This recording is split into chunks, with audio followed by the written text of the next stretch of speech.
This is Michael Orrell of MobileBurn.com, and today I have with me the Sony Ericsson W518A Walkman for AT&T. It's a music phone, slim profile, and opens up to reveal a nice QVGA display. We'll take a look at the basic characteristics of the hardware. You can see it has a flat surface for a keypad. It's somewhat like T-Mobile's TM506. Everything is flush mounted. The keypad works pretty well. It's pretty good feel, and it's easy to figure out where your finger is, your thumb is. But the D-pad is quite weak. It's really difficult to use. Parts of it, don't really click, like the black ring here. You have to hit that exterior ring. It's a little bit hard since it doesn't really stick up that far. Additionally, the fact that the center button pulls up the AT&T web portal instead of going to the main menu or doing something useful is really annoying, since that's far easier to use for bringing up the menu than the left soft key, which is being used. Anyway, we have call end, call send buttons, clear key, and a shortcut key, and I'll show you how it works later, and two soft keys. On the left-hand edge, we have a Sony Ericsson Fastport connector, which means you need an adapter for stereo headphones or anything like that. On the right-hand edge, volume control and a lock button, and the lock button is used to unlock the touch-sensitive music controls on the exterior. There's a very small monochrome display on the exterior as well, so you can see what's going on. We'll unlock the display here, or the buttons rather, and you can see what's going on. We can activate the music player and control it from the outside. Relock it here. Up top here you see the 3.2 megapixel camera. It's fixed focus, but it seems to take pretty nice photos overall. Not much to see up top, equally little to see on the bottom.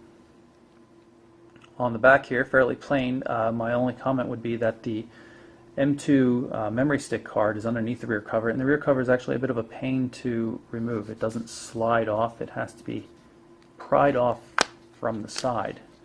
Not particularly difficult, just a bit odd, and doesn't snap into place all that easily. It really takes a bit of pressure to get everything back into place, but it's definitely secure. This is the standby screen of the W518, and you can see right soft key here will bring up the main menu. There are a couple different themes pre-installed on the device. This is the Walkman theme. I like it's a little bit darker, which shows up better on video. Nice vibration every time you move around on the D-pad.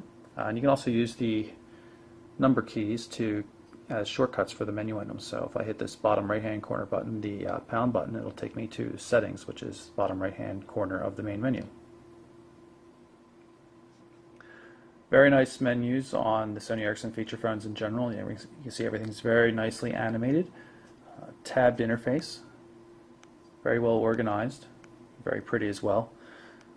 Some other things that I've noticed, if you take a look at the status icons at the top, you'll see that they're animated as well. I'm going to hold down the pound button to turn on and off the silent mode, and you can see what happens.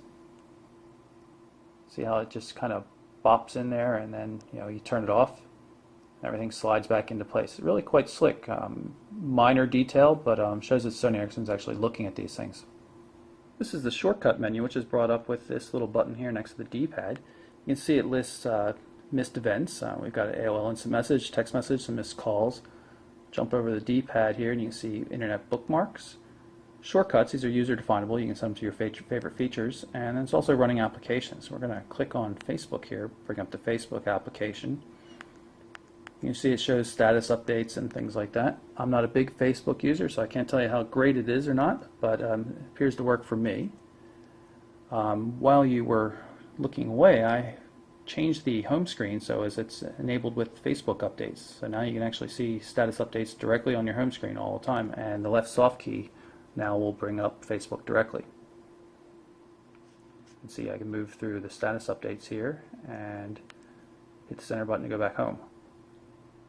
The shortcuts for the D-pad are in general user configurable, except for the one that goes up. That always takes you into the Walkman player application. You start the music here and control the volume. Move from track to track. And of course, everything's still controllable from the outside, as long as the keypad's unlocked at least. The way the application moves back and forth between landscape and portrait mode is a little bit odd, especially using landscape mode on a flip phone like this. You can see if I hit the back soft key here, and the screen reorients again. It's kind of odd, but everything is well organized, and you can actually get to your videos and all sorts of other things like that from inside here.